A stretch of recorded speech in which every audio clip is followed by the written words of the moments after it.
Mr. President, right now there have been survivors of Jeffrey Epstein speaking at a press conference on Capitol Hill. They're calling for these case files, these documents to be released. And Thomas Massey, who is sponsoring a discharge position to get the House to vote on releasing those documents, says he doesn't believe you're implicated in these files, but many of your friends and donors may be, and he says that's why the Justice Department is redacting them and slow-walking the release. Is the Justice Department protecting any friends or donors, sir? So this is a Democrat hoax. These files were made up by Comey. They were made up by Obama. They were made up by the Biden we went through years of that with the Russia hoax. And Mr. President, I know you want to move past all this intrigue over the Epstein files, but I do want to ask you to clarify something you said this morning. You said this was all a hoax. Has your Attorney General told you this was a hoax? What evidence have you seen of that? No, it's not the Attorney General, no. I know it's a hoax. It's started by Democrats. It's been run by the Democrats for 4 years. It's horrifying. The whole thing a hoax. It's been misrepresented. He's not saying that what Epstein did is a hoax. It's a terrible, unspeakable evil. He believes that himself. When he first heard the rumor, he kicked him out of Mar-a-Lago. He was an FBI informant to try to take this stuff down. So the House Oversight Committee drops a little bombshell straight out of the Epstein estate. A card with Donald Trump's name on it and a drawing that looks, well, a little too on brand. Trump says he doesn't do drawings, which is hilarious because the subpoena says otherwise. Let's break down what's real, what's denial, and why this matters more than the sound bites. All run by Democrats, or for the most part run by Democrats. So what they're trying to do with the Epstein hoax is get people to talk about that instead of speaking about the tremendous success like ending 7 wars. I ended 7 wars. Nobody's going to talk about because they're going to talk about the Epstein, whatever. Sir, I understand that we were subpoenaed to give files, and I understand we've given thousands of pages of files. Congressman Garcia says that you guys had subpoenaed that birthday book where President Trump allegedly wrote a note to Jeffrey Epstein. Is that something you guys are going to share with the public and expect to see soon? I don't know about that particular item. I haven't seen the long list of specific documents. That's in the estate. So we've subpoenaed for all documents pertaining to this state. And once you get it, will you release that to the public? We plan on doing that. Yeah. You're going to see full disclosure. Maximum transparency. That's Chairman Comer. That's what he does. Yes. Congress just revealed new evidence from Epstein's estate. A drawing signed by Donald Trump dating back to 2003. Now, the White House is calling it fake. They're saying Trump didn't draw it, didn't sign it, didn't send it. Which is weird, because the estate handed it over under subpoena, with lawyers and independent officials in charge, meaning faking this would be way more trouble than it's worth. Thank you.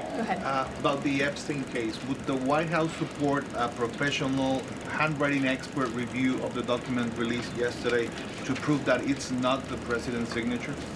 Sure, we would support that. And in fact, I have already seen many forensic analysts of signatures coming out. I believe it was the Daily Signal that published a piece with 3 separate signature analysts who said that this absolutely was not the president's authentic signature. And we have maintained that position all along. The president did not write this letter. He did not sign this letter. And that's why the president's external legal team is aggressively pursuing litigation against the Wall Street Journal, and they will continue to. Christian. Thanks, Caroline. Following up. Evidence comes directly from Epstein's estate, handled legally, with no incentive to fabricate. Trump's denial runs against a verified chain of custody. If this holds, Trump's ongoing lawsuit against the Wall Street Journal collapses. He's suing over reports that now have receipts, literally. Did you sign the Jeffrey Epstein birthday letter? It's not my signature, and it's not the way I speak. And anybody that's covered me for a long time knows that's not my language. It's nonsense. And frankly, you're wasting your time. All you do is trying to get off the great success of D.C. and about 200 other things we've done that are so successful. This is a great, great success, and we have so many. I don't think any president in their first 8 months has had anywhere near the success that we've had.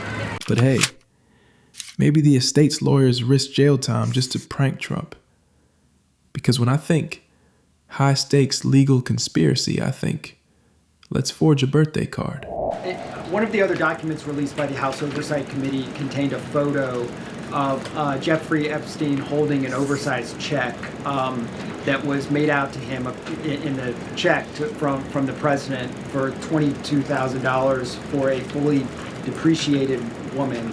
I wondered if the president has any recollection of that, or what you guys make of that photo that was included in those documents. Did you see the signature on that check? It is not Donald Trump's signature. It is absolutely not. The president did not sign that check.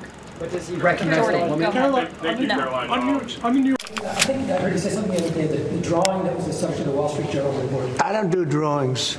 I'm not a drawing person. But I'm not a drawing person. I don't do drawings of women, that I can tell you. They say there's a drawing of a woman, and I don't do drawings of women. Trump's defense? He doesn't draw. Not women, not stick figures, nothing. Apparently, he skipped art class his whole life. That's his line. I'm not a drawing person. Which is about as convincing as him saying he's not a lawsuit person.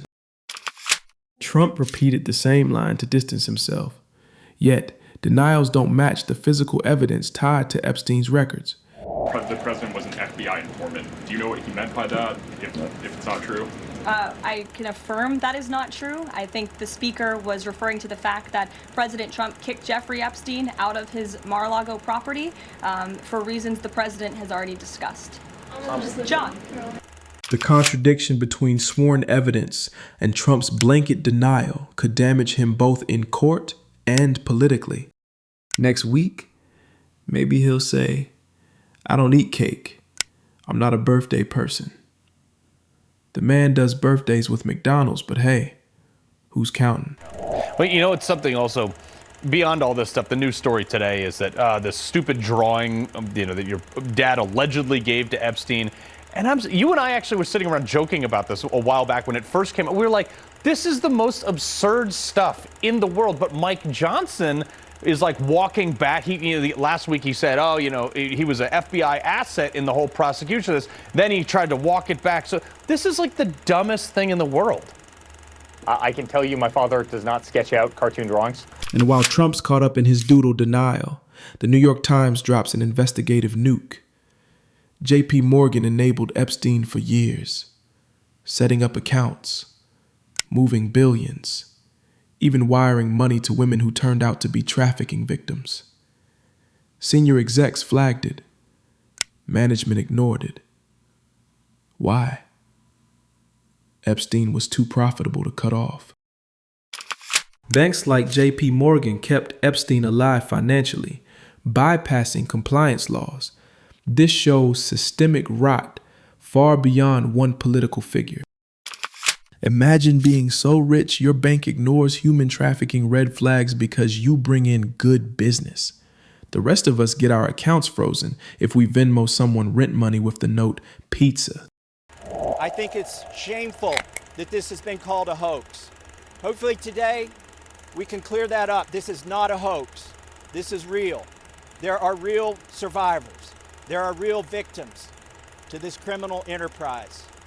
And the perpetrators are being protected because they're rich and powerful and political donors to the establishment here in Washington, D.C. Even some Republicans admit this is about to get ugly for billionaires, donors, maybe even politicians across the aisle.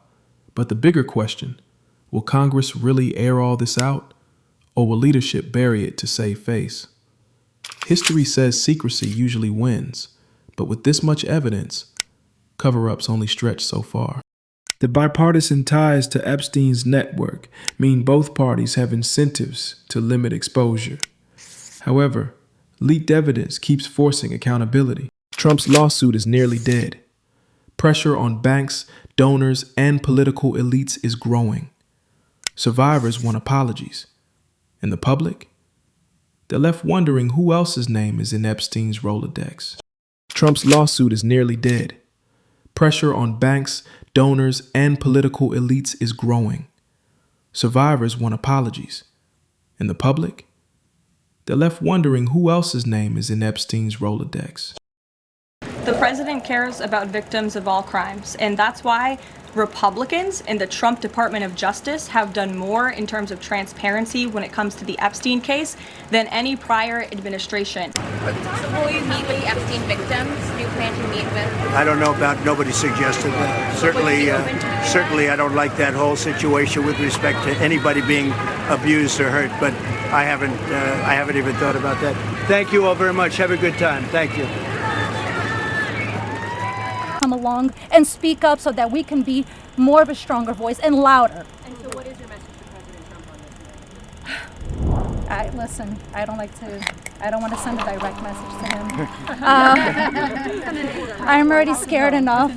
Yeah, just pass the vote, listen to us. This is not a hoax.